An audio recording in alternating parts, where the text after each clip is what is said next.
பொதுவா மக்கள் வந்து சந்தோஷமா இருக்கிற வழி என்ன, சந்தோஷமா எப்படி இருக்கிறது அப்படின்னு கேட்டே இருப்பாங்க. பட் நம்ம என்ன புரிஞ்சுக்கணும் அப்படின்னா, நாம் சந்தோஷமா இருக்கோம் அப்படிங்கிறத புரிஞ்சுக்கணும். சந்தோஷத்துக்கு வேற எந்த காரணமும் கிடையாது. நம்முடைய மனசு தான் காரணம். நாம் சந்தோஷமா இருக்கிறதுக்கு பல காரணங்கள் இருக்கு. ஒன்று, முதல்ல நம்ம உயிரோட இருக்கும் தினசரி இல்லையா? நல்ல கை காலோட இருக்கும். நல்ல சாப்பாடு சாப்பிட முடியுது. யாரும் வந்து சாப்பாட்டுக்காக ஏங்குற மாதிரி கிடையாது. நம்ம எல்லாத்துக்கும் செய்யறதுக்கு ஒரு நல்ல வேலை இருக்கு. இதுக்கு மேல நமக்கு ஒரு குடும்பம்னு இருக்கு இல்லையா?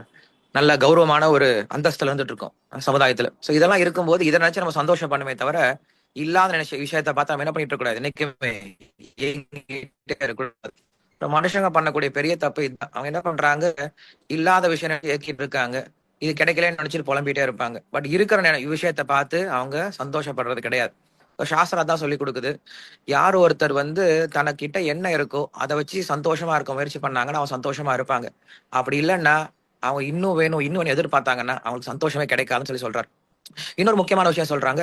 ஒருவன் சந்தோஷமா இருக்கிறதுக்கு இன்னொரு காரணம் இருக்குன்னு சொல்லி சொல்றாங்க. என்ன காரணம் அப்படின்னா, அவர்கள் அவங்க அவங்களுடைய தர்மத்தை பண்ணாங்கன்னா சந்தோஷமா இருப்பாங்கன்னு சொல்லி சொல்றாங்க. இப்ப நீங்களே உங்க கம்பெனில எப்ப சந்தோஷமா இருக்க முடியும் அப்படின்னா, கம்பெனி உங்களுக்கு என்ன வேலை கொடுத்துருக்காங்களோ அந்த அசைன் பண்ண வேலையை பண்ணீங்க அப்படின்னா நீங்க சேஃபாவும் ஹாப்பியாவும் இருக்க முடியும் இல்லையா? அப்படி இல்லாம உங்களுக்கு சம்பந்தமே இல்லாத வேலையை நீங்க பண்ணிட்டு இருந்தீங்க அப்படின்னா, பாக்குறதுக்கு வெளில பார்த்தா வேலை பண்ற மாதிரி இருக்கும். பட் அது உங்களுக்கு சந்தோஷத்தை கொடுக்காது. அது போல நாமும் இந்த உலகத்துக்கு வந்திருக்கோம் அப்படின்னா, மனித வாழ்க்கையினுடைய தர்மத்தை செஞ்சோம் அப்படின்னா மனிதன் சந்தோஷமா இருக்கலாம் அப்படின்னு சாஸ்திரம் சொல்லுது. சோ மனித வாழ்க்கையோட தர்மம் என்ன அப்படின்னு கேட்கும் பொழுது சொல்றாரு, இந்த மனித சரீரம் அப்படிங்கிறது பரோபகாரம் அப்படின்னு சொல்லி சொல்றாரு. மற்றவர்களுக்கு உதவி செய்வதற்காக இந்த மனித உடல் கிடைச்சிருக்கு அப்படின்னு சொல்லி சொல்றாங்க.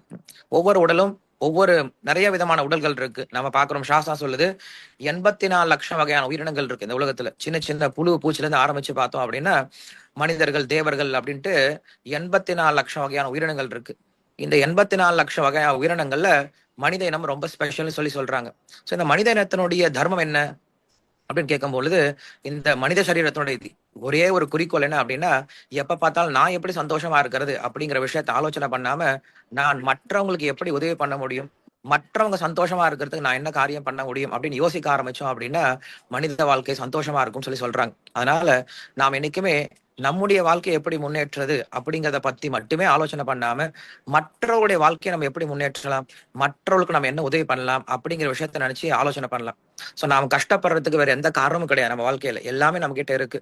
அதனால யாராவது கேட்டாங்க நான் எப்படி இருக்கேன்னு கேட்டீங்கன்னா, நான் கஷ்டப்பட்டு இருக்கேன், சரியில்லை அப்படின்னு சொல்லி சொல்லாதீங்க. ரொம்ப நல்லா இருக்கேன், பகவானங்கள் நல்லா ரொம்ப சந்தோஷமா இருக்கேன் அப்படின்னு சொல்லி பழங்க. ஏன்னா எண்ணம் போல் வாழ்க்கைன்னு சொல்லி சொல்றாங்க இல்லையா? நாம் எப்படிப்பட்ட எண்ணத்தை வளர்த்துக்கிறோமோ அது போலதான் வாழ்க்கை அமையும். எப்ப பார்த்தாலும் குறை சொல்லிக்கிட்டு எப்ப பார்த்தாலும் கஷ்டப்பட்டே இருந்தோம் அப்படின்னா வாழ்க்கை அப்படிதான் அமையும். அதனால என்னைக்குமே நல்ல பாசிட்டிவ் ஆட்டிடியூடோட இருங்க. மற்றவங்களுக்கு ஹெல்ப் பண்ண முயற்சி பண்ணுங்க. மற்றவங்களுடைய சந்தோஷத்துல உங்க சந்தோஷத்தை பார்க்க ஆரம்பிங்க. அதுதான் உண்மையான சந்தோஷம் அப்படின்ட்டு நம்மளுக்கு சாஸ்திரம் சொல்லி கொடுக்குது.